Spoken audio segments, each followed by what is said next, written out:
ومن أحسن قولا ممن دعا إلى الله وعمل صالحا وقال إنني من المسلمين.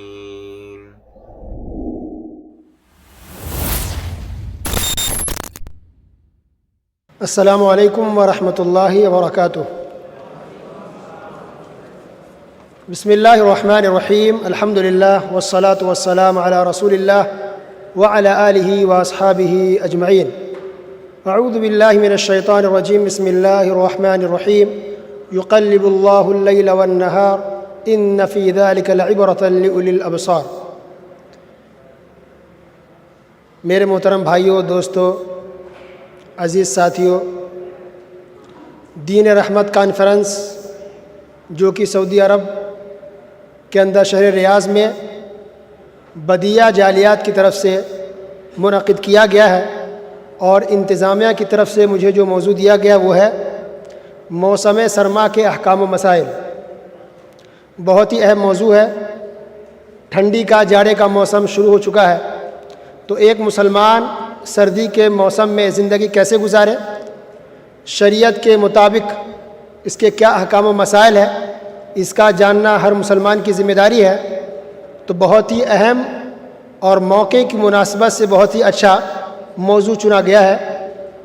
اللہ سبحانہ وتعالیٰ ہم تمام مسلمانوں کو سننے کے ساتھ ساتھ عمل کرنے کی توفیق نصیب فرمائے، آمین. سورہ نور آیت نمبر 44 میں اللہ رب العالمین نے ارشاد فرمایا یقلب اللہ اللیل والنہار، کہ اللہ رب العالمین دنوں کو اور راتوں کو بدلتا ہے، پلٹتا ہے، اس کے اندر تبدیلی پیدا کرتا ہے. کیا مطلب ہے؟ اس کا مطلب یہ ہے کہ اللہ تعالیٰ کبھی دن کو لمبا رکھتا ہے، اور یہ گرمی کے موسم میں ہوتا ہے، اور راتیں اس کی چھوٹی ہوتی ہیں. کبھی اللہ تعالیٰ رات کو لمبی کر دیتا ہے اور دن کو چھوٹا کر دیتا ہے، اور یہ ٹھنڈی کے موسم میں ہوتا ہے. تو یہ یوں ہی نہیں ہے، بلکہ اس کے اندر ہم سب کے لیے عبرت اور نصیحت کی بات ہے. تو اسی بات کو اللہ نے واضح کیا ان فی ذلک لعبرۃ لأولی الابصار، کہ جو دن لمبے لمبے ہو جاتے ہیں، یہ راتیں جو لمبی ہو جاتی ہے، یوں ہی نہیں ہے بلکہ آنکھ والوں کے لیے، عقل مندوں کے لیے اس کے عبرت اور نشانی ہے. کیا عبرت نشانی ہے؟ اس کے اندر اللہ تعالیٰ کی شان اور عظمت کا پتہ چل رہا ہے کہ اللہ رب العالمین ہر چیز پر قادر ہے. اللہ تعالیٰ جو چاہے، جب چاہے، جیسا چاہے، جس طرح چاہے کر سکتا ہے. وہی اللہ ہے جو رات کو کبھی چھوٹی کر دیتا ہے، وہی اللہ ہے جو رات کو کافی لمبی کر دیتا ہے، وہی اللہ ہے جو دن کو لمبا کرتا ہے اور کبھی دن کو چھوٹا کر دیتا ہے. جبکہ وہی دنیا ہے، وہی ملک ہے، وہی پاکستان، وہی انڈیا، وہی سعودی عرب، وہی امریکہ ہے، وہی ہم اور آپ ہے. لیکن کیسے دیکھیے سبحان اللہ، یہ سال میں یہ موسم بدلتے ہیں اور دن رات اور وقت کا ٹائم ٹیبل سے بدل جاتا ہے. تو اس میں اللہ کی شان ہے، اللہ کی عظمت ہے، اللہ کی بڑائی ہے، اللہ تعالیٰ کی طاقت، پاور کا پتہ چل رہا ہے.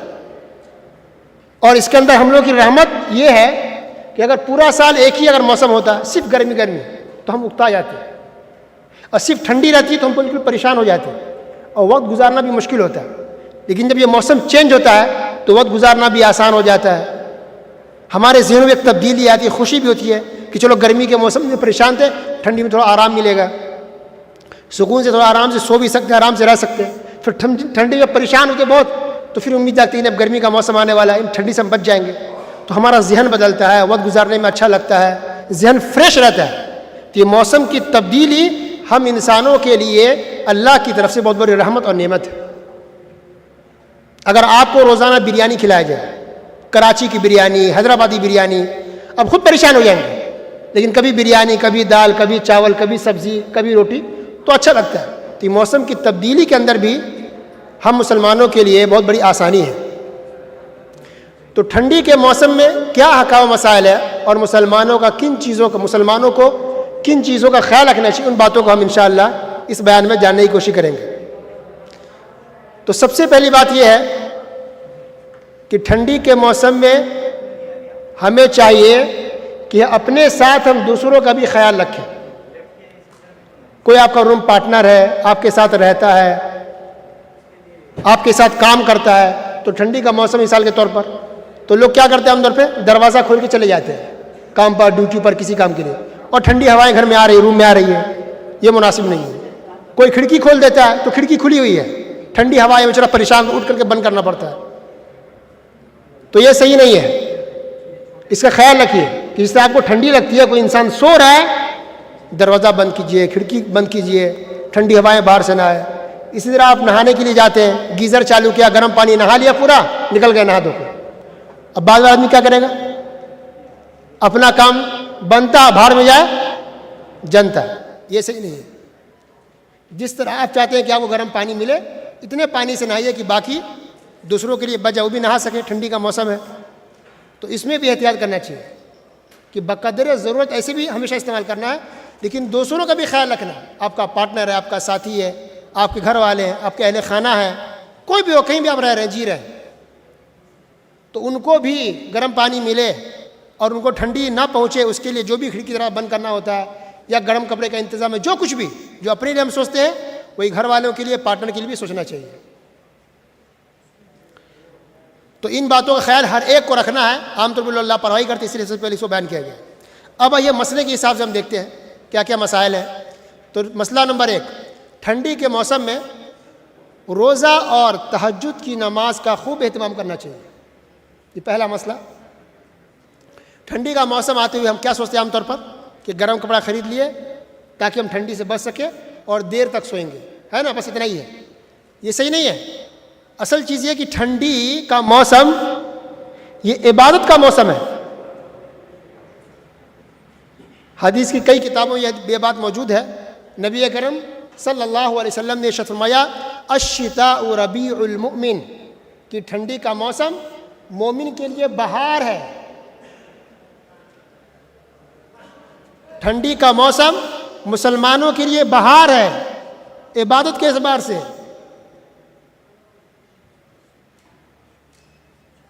قصر نہارہ فصام, کیونکہ ٹھنڈی میں دن چھوٹے ہوتے ہیں تو ایک مومن روزہ رکھتا ہے. وطال لیلہ فقام, اور ٹھنڈی میں راتیں لمبی ہوتی ہے تو ایک مومن اٹھ کر کے تہجد کی نماز پڑھتا ہے. اللہ اکبر. تو پتہ چلا کہ ٹھنڈی کا موسم آتے ہوئے عبادت میں اور زیادہ میں کوشش کرنی چاہیے. روزے کا مطلب یہ ہے کہ اگر جس کے روزے چھوٹے ہیں رمضان کے, بیماری کی وجہ سے, سفر کی وجہ سے, یا کسی بھی وجہ سے, یا جہالت کی وجہ سے آپ کا ایمان کمزور تھا, روزے چھوٹ کے آپ نے رکھا نہیں, یہ بہت اچھا موسم ہے. ٹھنڈی کے موسم میں آپ روزہ رکھ لیجئے, چاہے 5 ہو, 10 ہو, 15 ہو, 20 ہو, 50 ہو, جتنے بھی روزے چھوٹے ہیں توبہ استغفار تو کرنی ہے اگر لاپرواہی اپنے کیے تو, اور ان روزوں کی قضا بھی کرنی پڑے گی, چاہے وہ مرد ہو یا عورت ہو. جتنے رمضان کے روزے چھوٹے ہیں ان کی قضا ضروری ہے. دوسرا روزہ یہ ہے نفلی روزے, جو قضا تو نہیں, نفلی روزے ہیں. مثال کے طور پر ہر مہینے کی 3 روزے, 13, 14, 15 عربی تاریخ کے حساب سے, یہ سنت روزہ ہے, بہت ثواب ہے. اسی طرح ہفتہ واری روزہ ہے, سوموار کا روزہ اور جمعرات کا, یوم الاثنین یوم الخمیس, سوموار اور جمعرات کا روزہ, یہ بھی سنت روزہ ہے, یہ بھی رکھنے کی کوشش کریں. اسی طرح داؤد علیہ السلام والا روزہ, داؤد علیہ السلام پیغمبر تھے, وہ ہر ایک دن بیچ کر کے روزہ رکھتے تھے. آج روزہ تو کل نہیں, پھر اس کا پھر ایک روزہ, یعنی مہینے میں 15 روزے وہ رکھتے تھے. تو اس طرح سے بھی آپ روزہ رکھ سکتے ہیں. تو جو بھی انسان کوشش کرے رکھ سکتا ہو, روزہ رکھنے کی کوشش کرے. یہ اللہ نے موقع دیا ہے, یہ بہار ہے عبادت کرنے کا, نیکیاں جمع کرنے کا, نیکیاں لوٹنے کا, اپنے دامن میں نیکیوں کو جمع کرنے کا, اللہ کو راضی کرنے کا, اللہ تعالیٰ خوش کرنے کا. عمر فاروق رضی اللہ تعالیٰ نے کہا کہ ٹھنڈی کا موسم عبادت گزاروں کے لیے, نیک لوگوں کے لیے غنیمت ہے. خوب چاہیے کہ وہ روزہ رکھے, خوب چاہیے کہ وہ عبادت کرے, اچھے سے نیک کام کرے, کیونکہ ہم سکون سے ٹھنڈی میں کے موسم میں عبادت کر سکتے ہیں. عبید بن عمیر رحمہ اللہ مشہور تابعی ہیں, وہ کہتے ہیں کہ جب ٹھنڈی کا موسم آتا تو لوگ کہتے ہیں کہ اے قرآن پڑھنے والوں, رات میں اٹھو خوب قرآن پڑھو, یعنی نماز کے اندر تہجد لمبی لمبی کرو, تہجد کے اندر تہجد کے اندر خوب تلاوت کرو, لمبی لمبی تہجد پڑھو اور روزہ رکھا کرو. تو گویا حدیث سے بھی ثابت ہو گیا اور سلف صالحین کس بھی طریقے سے ثابت ہوا کہ یہ ٹھنڈی کا موسم یہ عبادت کا موسم ہے. ٹھنڈی کا موسم یہ سیزن ہے عبادت کرنے کا, اللہ کو راضی کرنے کا, نیکیاں جمع کرنے کا. صرف نئے نئے سویٹر اور جیکٹ پہن کے شوبازی کرنے کا نہیں ہے. وہ پہنی اچھی بات ہے, اپنے جان کی مال کی حفاظت کرے, اچھا ہے, پر ساتھ میں اللہ کی عبادت بھی کرنی ہے. ایک اور حدیث ہے المعجم الکبیر امام طبرانی کی, اس کے اندر بہت اچھی حدیث ہے. نبی کریم صلی اللہ علیہ وسلم نے ارشاد فرمایا کہ اللہ رب العالمین اس بندے پر بہت خوش ہوتا ہے جو بندہ ٹھنڈی رات میں, کڑاکے کی ٹھنڈی ہو, جاڑا ہو, سردی ہو, ٹھنڈی رات ہے اور رات میں اٹھتا ہے, اپنے بستر سے اترتا ہے, اپنے لحاف اپنے چادر کو ہٹاتا ہے, جا کے اچھے سے وضو کرتا ہے اور تہجد کی رات میں نماز ادا کرتا ہے. تو اللہ رب العالمین فرشتوں سے کہتا ہے کہ اے فرشتوں, میرا یہ بندہ اتنی مشقت اتنی پریشانی کیوں کر رہا ہے, یہ چاہتا کیا ہے مجھ سے؟ تو فرشتے کہتے ہیں کہ اے رب العالمین, یہ بندہ تجھ سے وہ چاہتا جو تیرے پاس ہے, یعنی مغفرت, بخشش, نیکیاں, جنت, روزی روٹی, صحت, عافیت, جو کچھ بھی, سب کچھ تو اللہ کے پاس ہے, یہ چیزیں چاہتا ہے. تو اللہ رب العالمین شاہ فرماتا ہے کہ ٹھیک ہے, اس بندے نے جس نیت سے تہجد کی نماز پڑھی ہے, جس ارادے سے پڑھا ہے, میں نے اس کو ساری چیزیں عطا فرما دی. اللہ اکبر. تو پتہ چلا کہ جس کے گھر میں پریشانی ہے, کوئی انسان بیمار ہے, تکلیف میں ہے, پریشانی ہے, مسائل ہے, روزی روٹی, جاب کا مسئلہ ہے, بیوی بچے بیمار ہیں, یا کوئی اور مسائل ہے, کسی بھی طرح کا مسئلہ ہے, ٹھنڈی کا موسم ہے, رات میں اٹھیے, تہجد کی نماز پڑھیے, تاکہ اس حدیث کے مستحق ہو سکے. اللہ رب العالمین آپ کے بارے میں کہہ سکے فرشتوں سے کہ اے فرشتوں بتاؤ کہ یہ بندہ مجھ سے کیا چاہتا ہے, اور اللہ تعالیٰ کو تمام چیزیں عطا کر دے جو آپ چاہتے ہیں اور جس چیز کی آپ کو ضرورت ہے. اللہ تعالیٰ ہم تمام مسلمانوں کو اس پر عمل کرنے کی توفیق نصیب فرمائے, آمین. تو پہلا مسئلہ یہ ہو گیا کہ روزہ اور تہجد کا اہتمام. دوسرا مسئلہ یہ ہے کہ ٹھنڈی کے موسم میں چونکہ گرم کپڑوں کی بہت ضرورت پڑتی ہے, سخت, تو جو پیسے والے ہیں, کما رہے ہیں, الحمدللہ تو خرید لیتے ہیں سب کچھ, لیکن جو غریب ہے, بیچارے پریشان حال ہے, تکلیف میں ہے, ان کے پاس کپڑوں کا صحیح سے انتظام نہیں ہو پاتا, کمبل کا انتظام نہیں ہو پاتا, جیکٹ کا انتظام نہیں ہو پاتا ہے. تو ہم اس انتظار میں نہ رہیں کہ کوئی غریب میرے پاس آ کر کے ہاتھ پھیلائے, ریکویسٹ کرے, درخواست ڈالے تب ہم دیں. نہیں, خود سے ہمیں چاہیے کہ ہم تلاش کریں. سلف صالحین کے اندر یہ جذبہ تھا کہ ٹھنڈی کا موسم آتے ہی وہ ڈھونڈتے تھے غریبوں کو کہ کون غریب ہے جس کے گھر میں اوڑھنے کے لیے گرم کپڑا نہیں ہے, پہننے کے لیے گرم, اوڑھنے کے لیے گرم چادر نہیں ہے, کپڑے نہیں ہیں اس کے پاس, وہ جا کر کے گھر گھر پہنچاتے تھے. تو اس بات کے لیے ہمیں کوشش کرنی چاہیے کیونکہ یہ سب صدقہ خیرات میں آئے گا, اور صدقہ خیرات کرنے کی کتنی فضیلت اسلام کے اندر ہے یہ بات ہم اور آپ اچھے سے جانتے ہیں. 2-3 حدیثیں ایمان کو تازہ کرنے کے لیے اور یاد دہانی کے طور پہ بتا دیتا ہوں صدقہ کی فضیلت میں. اس میں سے ایک حدیث یہ ہے, نبی کریم صلی اللہ علیہ وسلم نے ارشاد فرمایا, صحیح بخاری صحیح مسلم کی حدیث ہے, کہ جس انسان نے ایک کھجور بھی اللہ کی راہ میں صدقہ کر دیا, ایک کھجور اللہ کی راہ میں صدقہ کر دیا, تو اللہ تعالیٰ اس کھجور کو اپنے دائیں ہاتھ سے قبول کرتا ہے اور پھر اس کو بڑھاتا ہے یہاں تک کہ وہ کھجور پہاڑ کے برابر ہو جاتا ہے. اللہ اکبر. حدیث صحیح ہے, صحیح بخاری اور صحیح مسلم کی حدیث ہے. بس شرط یہ ہے کہ وہ آپ کا صدقہ حلال کمائی کا ہونا چاہیے اور دکھاوا نہ ہو, وہ فوٹو بازی, اسٹیٹس ڈالنا, دکھانا, وہ سب نہیں. خاموشی چپ چاپ دے دے اللہ کی رضا کے لیے. تو کمائی حلال ہے, ثواب کے لیے خاموشی سے آپ نے دے دیا ہے, اتنا بڑا ثواب ہے کہ اللہ تعالیٰ کھجور کو پہاڑ کے برابر کر دیتا ہے. تو سوچیے اگر ہم کسی غریب کو کمبل دیں گے, سویٹر دیں گے, جیکٹ دیں گے, موزہ دیں گے, ٹوپی گرم کپڑے دیں گے, انر دیں گے, تو کتنا اللہ اس کو ثواب ہمیں دے گا, ہم تصور بھی نہیں کر سکتے. یہ سب خاموشی سے ہونا چاہیے, کسی کو کانو کان خبر نہ ہو. ایک اور حدیث ہے, نبی کریم صلی اللہ علیہ وسلم نے ارشاد فرمایا کہ ہر صبح کو 2 فرشتے آسمان سے نازل ہوتے ہیں اور دعا کرتے ہیں, اللہم آت منفقا خلفا, کہ اللہ جو تیری راہ میں خرچ کر رہا ہے, اللہ اس کے مال میں اور برکت دے, اس کے مال کو اور بڑھا دے. اور کہتے ہیں اللہم آتی ممسکا تلفا, اے اللہ جو کنجوس ہے, بخیل ہے, خرچ نہیں کرتا, اللہ اس کے مال کو تو ہلاک کر دے, برباد کر دے. علماء کرام نے اس کا دو مطلب بیان کیا کہ ہلاک اور برباد دو طرح سے ہو سکتا ہے. ایک تو یہ کہ واقعی اس کا مالی ختم برباد ہو جائے, وہ پیسہ کسی چیز میں لگ جائے, ختم ہو جائے, یا پھر اللہ اس کی برکت کو اٹھا لے, اس کی برکت ہی نہیں ہو اس کے اندر. اور ہم دیکھتے ہیں کہ ہمارے سوسائٹی میں کچھ لوگ ہیں جو پیسہ بہت اچھا کماتے ہیں لیکن برکت نہیں ہے, پیسہ آ رہا ہے لیکن جاتا کہاں ہے پتہ نہیں چلتا.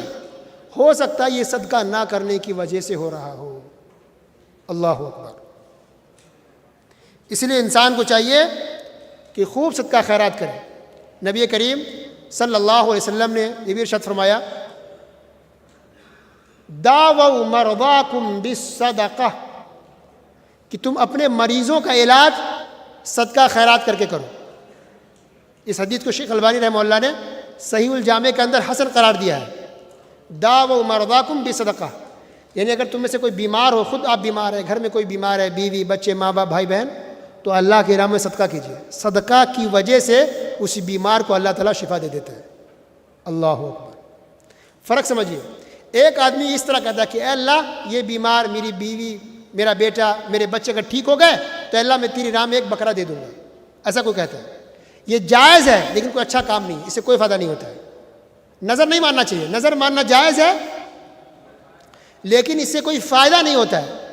یہ نبی کریم صلی اللہ علیہ وسلم نے ارشاد فرمایا کہ کنجوس کے جیب سے کچھ مال نکل جاتا ہے لیکن اس سے کوئی فائدہ نہیں ہوتا. کیوں کہیں بھائی اللہ میرا اگر یہ کام ہو گیا تو میں یہ کروں گا, ایسا نہیں کہنا, بلکہ صدقہ کرتے رہیں. اب کب وہ ہو نہ ہو شرط مت لگائیے اللہ کے پاس. کوئی مریض ہے, بیمار ہے, چپ چاپ صدقہ کر دیں, پیسے دے دیں, راشن دے دیں, کمبل دے دیں, جیکٹ دے دیں, مفلر دے دیں, ٹوپی دے دیں, جوتا چپل دے دیں. کسی گھر میں بیڈ نہیں ہے بیڈ دے دیں, بستر دے دیں. کسی گھر میں نل لگا دیں, کپڑ رکھ دیں, کپڑا رکھ کے اس کے پاس نہیں ہے. کسی کے بچوں کی چپ چاپ فیس بھر دیجئے. کوئی بیمار ہے, ہاسپٹل میں پریشان حال ہے, چپ چاپ اس کا علاج کا خرچہ دے دیں. آپ سب خاموشی سائلنٹ سے کریں, خاموشی کے ساتھ کیجیے. ایسا کریں گے تو صدقہ خیرات کرنے کی بہت زیادہ فضیلت ہے, بہت فوائد ہیں, دنیا میں بھی اور آخرت میں بھی, دونوں جگہ اس کا فائدہ ہے. اس میں سے ایک فائدہ یہ بھی ہے کہ اگر کوئی بیمار ہوگا تو صدقہ کے بدلے اللہ تعالیٰ اس کی بیماری کو دور کر دے گا. اور وہ مشہور حدیث آپ سن چکے ہوں گے کہ قیامت کے دن اللہ تعالیٰ 7 قسم کے لوگوں کو اپنے سائے میں جگہ دے گا اور اس دن کوئی اور سایہ نہیں ہوگا, صرف ایک ہی سایہ ہوگا, اس سائے میں اللہ تعالیٰ جگہ دے گا 7 قسم کے لوگوں کو. اور سورج بالکل ہمارے سر کے اوپر ہوگا, انسان پسینے میں ڈوبا ہوا ہوگا, پینے کو پانی نہیں, اور سایہ لینے کے لیے کوئی درخت نہیں, بیٹھنے کو کوئی کرسی نہیں, پسینے میں ڈوبا ہوا ہے. کتنی پریشانی ہے. تو اس دن اللہ تعالیٰ اس انسان کو بھی اپنے سائے میں جگہ دے گا جو انسان دنیا میں چپ چاپ خاموشی کے ساتھ صدقہ خیرات کرتا تھا اور کسی کو پتہ بھی نہیں چلتا تھا کس نے کس کو دیا, کیا دیا. اللہ, اتنی فضیلت صدقہ خیرات کرنے کی. لہذا ٹھنڈی کے موسم میں بطور خاص جو غریب مساکین فقراء ہیں, ضرورت مند ہیں, آپ کے پڑوسی ہیں, آپ کے رشتہ دار ہیں, شروع یہاں سے کریں, آپ کے پڑوسی سے, آپ کے رشتہ داروں سے. جو غریب ہیں اس کے ہاں گرم کپڑے, مفلر, ٹوپی, جیکٹ, کمبل پہنچائیے خاموشی کے ساتھ, کوئی دکھاوا, کوئی ریاکاری نہ کرے. تو یہ بھی سردی کے مسائل میں سے ایک اہم مسئلہ ہے. تیسرا مسئلہ نمبر 3 کہ ٹھنڈی میں ٹھنڈی تو لگتی ہے لیکن ہمیں وضو کر کے نماز پڑھنی چاہیے. وضو کرنے کا بہت زیادہ ثواب ہے, کئی حدیثوں میں اس کی فضیلت ہے, لیکن ٹھنڈی میں اگر ہم وضو کرتے ہیں تو اس کا ثواب اللہ تعالیٰ اور بھی زیادہ بڑھا دیتا ہے. نبی کریم صلی اللہ علیہ وسلم نے صحابہ کرام سے ارشاد فرمایا کہ کیا میں تمہیں ایسی بات نہ بتاؤں کہ جس کے کرنے سے تمہارے اللہ تعالیٰ گناہ بھی معاف فرما دے گا اور درجات بھی بلند کر دے گا. صحابہ کرام رضی اللہ عنہ اجمعین نے کہا کہ اللہ کے رسول صلی اللہ علیہ وسلم ضرور بتائیے. تو آپ نے کیا کہا؟ اسباغ الوضوء علی المکارہ, کہ تکلیف, مشقت اور پریشانی کے باوجود اچھے سے وضو کیا کرو. اللہ اکبر. یعنی وضو کرنا ہے اچھے طریقے سے. کچھ ساتھی ایسے ہیں جو ٹھنڈی سے بچنے کے لیے جلدی جلدی وضو کرتے ہیں, صحیح سے منہ دھویا نہیں, پانی مارا, صحیح سے ہاتھ دھویا نہیں, پورا تھوڑا ہاتھ دھو کے چھوڑ دیتے, کیوں نہیں باقی ہے, سر کا صحیح سے مسا نہیں کیا, تھوڑا گھمایا چھوڑ دیا. پیر بھی دھوتے ہیں تو انگلیاں دھو لی, ٹخنے خالی ہے, سوکھا ہے, آپ کا وضو نہیں ہوگا. آپ کا وضو نہیں ہوگا تو آپ کی نماز نہیں ہوگی. اگر آپ نے دھویا, یہ سوکھا رہ گئی, پیشانی سوکھی رہ گئی, آپ کا وضو نہیں ہوگا. ہاتھ دھویا, کیونی آپ کی گیلی نہیں ہوئی, بھیگا نہیں ہے, یہ ہڈی کیونی, آپ کا وضو نہیں ہوگا, آپ کی نماز نہیں ہوگی. قدم آپ نے دھویا لیکن ٹخنا جو ہڈی نکلا وہ ابھری ہوئی ہڈی ہے, ٹخنا یا ایڑی سوکھی رہ گئی, آپ کی نماز نہیں ہوگی. اس لیے صحیح سے وضو کرنا, آرام سے, صرف پانی نہیں مارنا ہے, فوارہ نہیں مارنا, پانی مار کے دھوئیے, رگڑیے, ایک بار ہاتھ پہ پانی رکھ کے پھر اس کو رگڑیے تاکہ پانی پہنچے. پوری زندگی وضو کا یہ طریقہ ہے, پیر پہ پانی رکھیں, قدموں پہ صرف پانی مت گرائیے. کچھ لوگ صرف پانی گرا, نل چالو کر دیے پانی گرا, نہیں, قدم پر ہاتھ رکھیے اور ہاتھ سے ملیے تاکہ پانی پہنچے, ایڑی خشک نہ ہو, 2 انگلیوں کے بیچ میں خشکی نہ رہے, سوکھا نہ رہ جائے, سو رگڑیے, ملیے, لگائیے پانی کو, ہاتھ لگائیے تاکہ آپ کا وہ وضو کا حصہ وہ گیلا ہو جائے, بھیگ جائے اور آپ کا وضو ہو سکے. اگر سوکھا رہ گیا تھوڑا بھی, آپ کا وضو نہیں ہوگا. آپ کا وضو نہیں ہوا تو آپ کی نماز نہیں ہوگی. تو ٹھنڈی کے موسم میں وضو کرنے پر اللہ تعالیٰ اور بھی زیادہ ثواب دیتا بڑھا کر کے. تو ٹھنڈی کا مطلب یہ نہیں ہے کہ جیسے تیسے وضو کر لیں, وضو اچھے سے کرنا ہے تو اللہ تعالیٰ اور بھی زیادہ ثواب بڑھا کے دے گا. تو اسباغ الوضوء علی المکارہ, تکلیف کے باوجود, مشقت کے باوجود انسان کو چاہیے کہ اچھے طریقے سے وضو کرے. اور ٹھنڈی ہے تو گرم پانی کا استعمال کیجیے. اب یہ نہیں سوچیں کہ نہیں ہم ٹھنڈا پانی استعمال کریں تو زیادہ ثواب ملے گا, یہ طریقہ صحیح نہیں ہے. اب گرم پانی اب کر سکتے ہیں تو کیجیے. الحمدللہ آج کل تو آسانی ہے نا, سخان لگا ہوا, گیزر لگا ہوا ہے, یا گھر میں چولہا ہے, گیس ہے, تو پانی گرم کر کے گرم پانی سے وضو کریں تاکہ اچھے سے وضو کر سکیں, آپ کو تکلیف نہ ہو. کوئی یہ نہیں سوچے کہ میں جان بوجھ کر کے گرم پانی رہنے کے باوجود ٹھنڈے پانی سے میں وضو کروں گا تو ثواب زیادہ ملے گا. یہ صوفی کا طریقہ, یہ اسلام کا طریقہ نہیں ہے. آپ کے لیے جو آسانی ہے وہ آسانی کو اپنائیے, یہ اصل سنت ہے, یہ اصل اسلام ہے. آپ کو زبردستی آپ کو تکلیف میں نہیں ڈالنا اپنے آپ کو.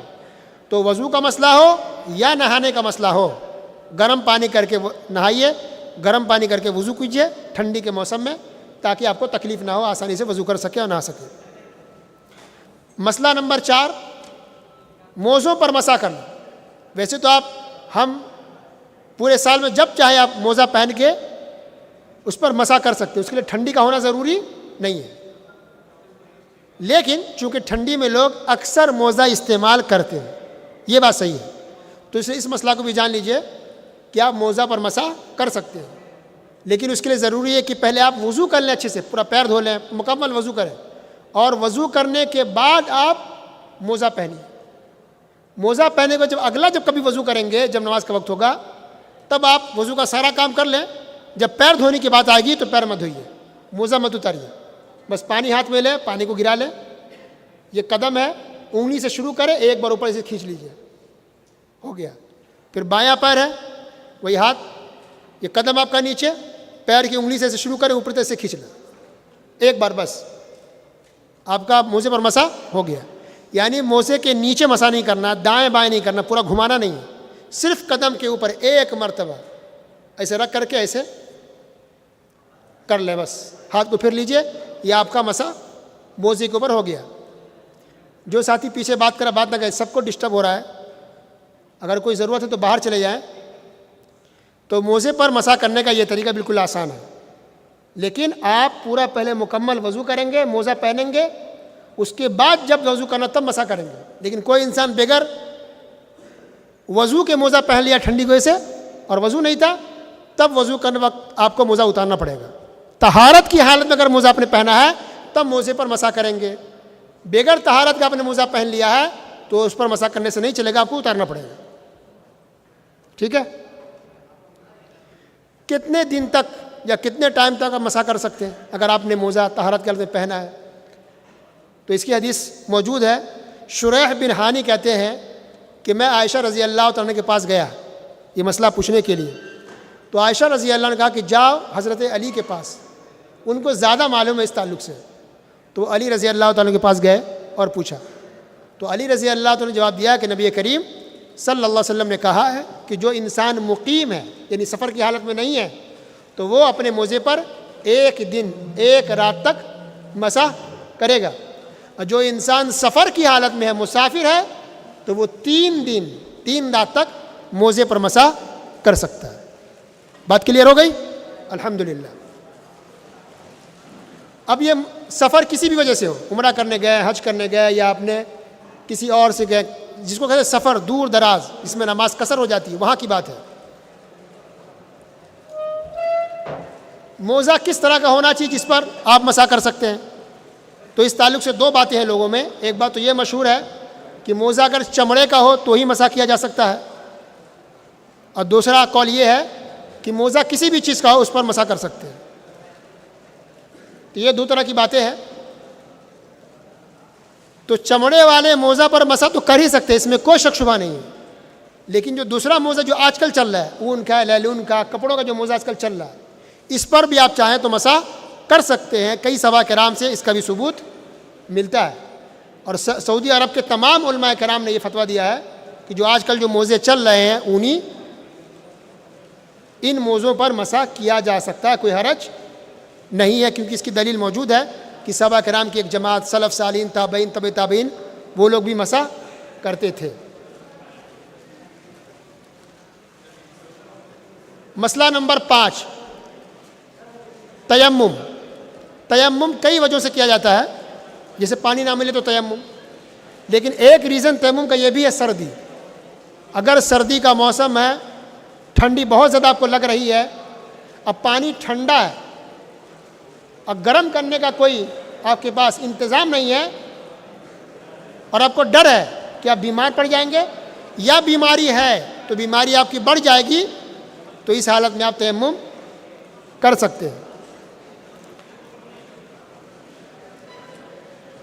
اگر وضو کسی کا ٹوٹ جائے تو بھی وہ تیمم کر سکتا ہے، اور اگر کوئی انسان ناپاک ہو گیا جس پر غسل واجب ہے، جیسے انسان سویا ہوا، احتلام ہو گیا، ڈسچارج ہو گیا، تو اس کو غسل واجب ہے، لیکن وہ نہا نہیں پا رہا ہے بہت ٹھنڈی ہونے کی وجہ سے یا ٹھنڈا پانی ہونے کی وجہ سے، یا تو بیمار پڑ جائے گا یا بیماری ہے تو بیماری بڑھنے کا اس کو ڈر ہے، تو اس مجبوری کی حالت میں اب غسل کے بجائے تیمم کر کے نماز پڑھ سکتے ہیں۔ ٹھیک ہے؟ اب دلیل سنیے۔ عمرو بن عاص رضی اللہ عنہ مشہور صحابی ہیں، ذات السلاسل نامی جنگ سے لوٹ رہے تھے، بہت ٹھنڈی تھی، ٹھنڈی رات تھی، تو فوج ہے ساتھ میں، صحابہ کرام کی جماعت ہے، جہاد سے لوٹ رہے ہیں، ٹھنڈی رات ہے، رات میں سوئے، صبح اٹھے تو احتلام ہو گیا، احتلام یعنی ڈسچارج ہو گیا، غسل ان پر واجب ہو گیا، فجر کا وقت ہے، کیا کریں؟ تو انہوں نے تیمم کیا، تیمم کر لی، اور صحابہ کرام کو نماز پڑھا دی، فجر کی نماز، یعنی امام بن کے صحابہ کرام کو نماز پڑھا دی۔ جب مدینہ پہنچے، اللہ کے رسول صلی اللہ علیہ وسلم تک یہ بات پہنچی، تو پیارے رسول صلی اللہ علیہ وسلم نے عمرو بن عاص رضی اللہ عنہ کو بلا کے پوچھا، کہا کہ کیا تم نے لوگوں کو ناپاکی کی حالت میں نماز پڑھا دی؟ یعنی تم پر تو غسل واجب تھا، تو کیسے نماز پڑھا دی بغیر نہائے ہوئے؟ کہا ناپاکی کی حالت میں آپ نے نماز پڑھا دی لوگوں کو، ایسا کیوں کیا؟ تو عمرو بن عاص رضی اللہ عنہ نے جواب دیا کہ اللہ کے رسول صلی اللہ علیہ وسلم، مجھے قرآن کی وہ آیت یاد آ گئی جس میں اللہ تعالیٰ نے کہا وَلَا تَقْتُلُوا أَنفُسَكُمْ إِنَّ اللَّهَ كَانَ بِكُمْ رَحِيمًا، کہ لوگوں تم لوگ اپنے آپ کو ہلاکت میں مت ڈالو، اللہ تعالیٰ تم پر رحم کرنے والا مہربان ہے۔ تو میں نے سوچا کہ اتنی ٹھنڈی رات ہے، پانی ٹھنڈا ہے، اگر میں نہا لوں تو میں ہلاک ہو سکتا ہوں، مر سکتا ہوں، اس لیے میں نے پانی کو چھوڑ دیا اور تیمم کر کے نماز پڑھا دی۔ فضحک رسول اللہ صلی اللہ علیہ وسلم، تو اللہ کے رسول اللہ سن کر کے ہنس پڑے، ولم یقل شیئا، اور کچھ بھی ڈانٹ ڈپٹ نہیں کی، کچھ بھی نہیں کہا۔ تو اس واقعہ سے معلوم پڑا کہ اگر کوئی انسان، شوہر بیوی ہم بستری بھی کیا، یا انسان سویا احتلام ہو گیا اور صبح فجر کی نماز پڑھنی ہے، اب پانی ٹھنڈا ہے، گرم کرنے کا انتظام نہیں، اور گرم کرنے کا انتظام تو گرم کیجیے آپ اور نہائیے، لیکن گرم کرنے کا انتظام نہیں ہے، یا پھر انسان بیمار ہے، ہلاک ہونے کا ڈر ہے، بیماری بڑھنے کا ڈر ہے، تو اس مجبوری کی حالت میں آپ تیمم کر کے نماز پڑھیں گے، نماز کو چھوڑ نہیں سکتے۔ تو اس سے یہ بھی سمجھ میں آیا کہ کوئی یہ سوچ کے پھر دوبارہ نہ سو جائے فجر کے وقت کہ میں تو نہا نہیں سکتا ہوں، کیسے نماز پڑھ کے سو جاؤ، ظہر کے وقت اٹھیں گے تو جب سورج نکل جائے گا تب نماز پڑھ لیں گے، یہ صحیح نہیں ہے۔ آپ کو فجر کے وقت ہی نماز ہر حال میں پڑھنی ہے. غسل کر سکتے ہیں تو کر لیں, نہیں کر سکتے تو تیمم کر کے آپ کو نماز پڑھنی پڑے گی. نماز کو چھوڑ نہیں سکتے, قضا نہیں کر سکتے. اب تیمم کا طریقہ کیا ہوگا یہ جاننا بھی ضروری ہے. بالکل آسان طریقہ ہے. ایک صحابی تھے, وہ بھی سفر کی حالت میں تھے,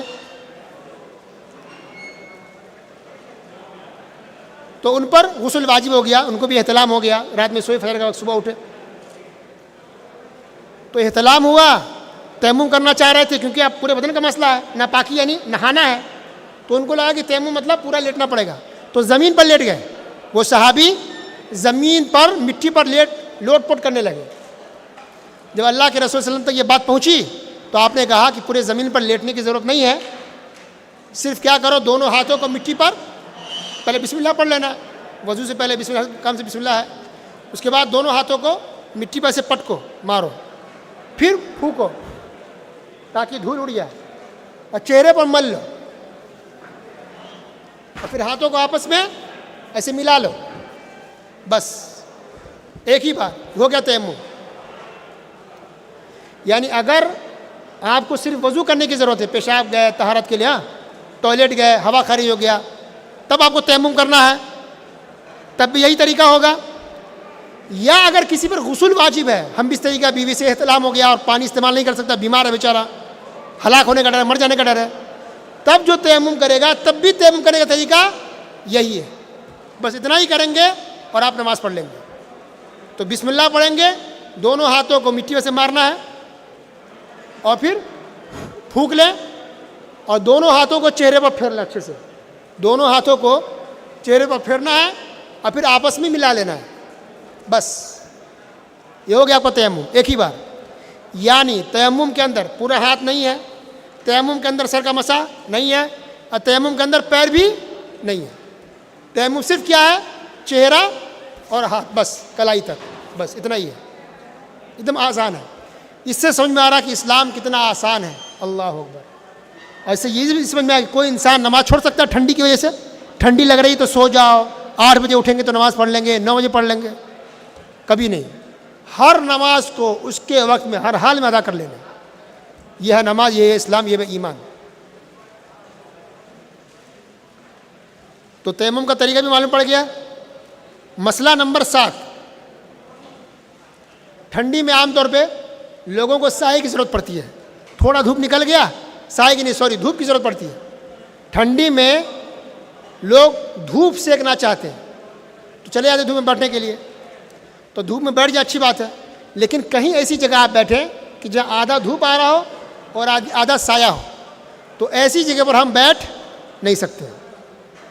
یعنی یا تو پورے طور پر دھوپ میں بیٹھیے یا پورے طور پر سائے میں آ جائیں. آپ کا آدھا جسم دھوپ میں ہو اور آدھا جسم سائے میں ہو, اس طرح سے بیٹھنا صحیح نہیں ہے. اللہ کے رسول صلی اللہ علیہ وسلم نے اس طرح بیٹھنے سے منع فرمایا. بات سمجھ آ گئی؟ تو ٹھنڈی کا موسم ہے, دھوپ نکلتا ہے, لوگ پریشان ہیں کہ دھوپ مل جائے, دھوپ سیکنا چاہتے ہیں, تو دھوپ میں بیٹھیے, صحیح ہے. لیکن کئی بار تھوڑی دھوپ مل رہی ہے بس, تو آدھا جسم باڈی دھوپ میں آدھا سائے میں, یہ صحیح نہیں ہے. یا تو پورے طور پر دھوپ میں بیٹھیے یا پورے طور پر سائے میں بیٹھے. آدھا دھوپ میں آدھا سائے میں بیٹھنا, اس سے اللہ کے رسول صلی اللہ علیہ وسلم نے منع فرمایا. اور مسئلہ نمبر 8 کہ چونکہ ٹھنڈی کے موسم میں ہوائیں بہت تیز چلتی ہیں, ٹھنڈی ہوائیں, تو انسان پریشان ہو جاتا ہے, کب کب آ جاتا ہے. تو کچھ لوگ نعوذ باللہ استغفر اللہ گالی دینے لگتے ہیں ہوا کو, ہواؤں کو گالی دیتے ہیں, کبھی لوگ ٹھنڈی کو گالی دیتے ہیں. تو یہ جائز نہیں ہے. کسی بھی ہوا کو, جو ٹھنڈی ہوا, گرم ہوا, ہواؤں کو گالی دینا یا ٹھنڈی موسم کو گالی دینا, زمانے کو گالی دینا, یہ اسلام میں جائز نہیں ہے. اللہ رب العالمین نے کہا یؤذینی ابن آدم, اللہ تعالیٰ کہتا ہے یہ انسان, یہ ابن آدم مجھے تکلیف دیتا ہے.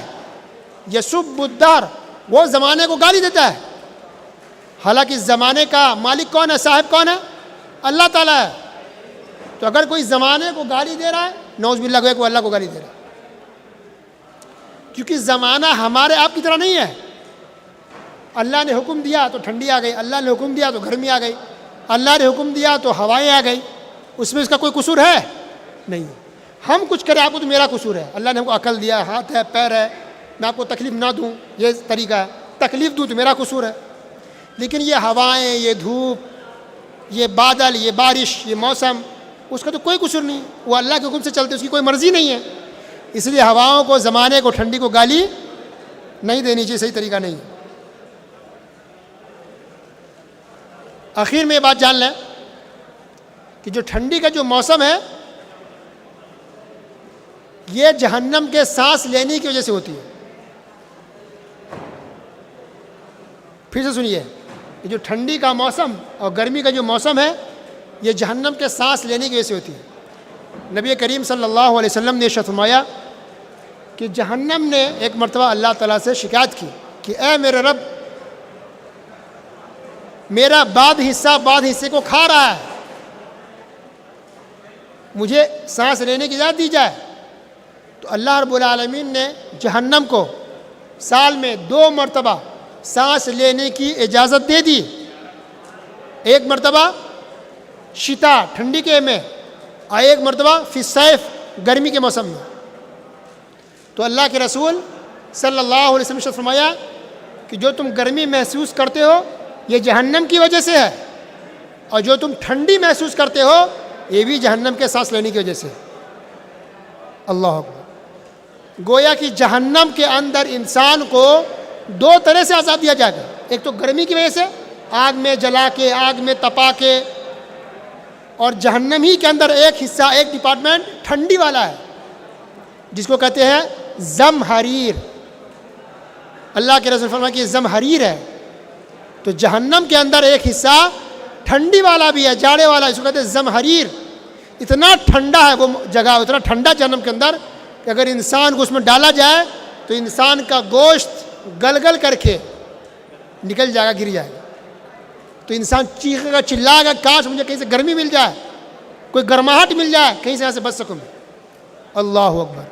اتنا خطرناک معاملہ سوچیے سبحان اللہ جہنم کا, کہ ایک طرف آگ کا عذاب, آگ کی سختی جو جہنم کی آگ سے 69 گنا زیادہ سخت اور خطرناک ہے, تو دوسری طرف جہنم کے اندر ہی اتنی ٹھنڈی ہے, اتنی کڑاکے کا جاڑا ہے, اتنا ٹھنڈ جگہ ہے کہ انسان کا جسم گل جائے گا. اللہ اکبر. لہذا جہاں ہم ٹھنڈی کے موسم میں گرم کپڑے پہنتے ہیں, کمبل کا استعمال کرتے ہیں, ٹھنڈی سے بچنے کی کوشش کرتے ہیں, اچھی بات ہے, کریں, اپنے آپ کو بچانا بھی اچھی بات ہے. وہیں آخرت میں جہنم سے بچنے کے لیے ہم کیا کر رہے ہیں یا کیا کرنا چاہیے, اس کی بھی ہمیں فکر ہونی چاہیے. کہ جاڑا جیسے سے بڑھے تو سوچی کہ ہم تو دنیا میں ہیں, جہنم کے صرف سانس لینے کی وجہ سے ہماری یہ حالت ہے.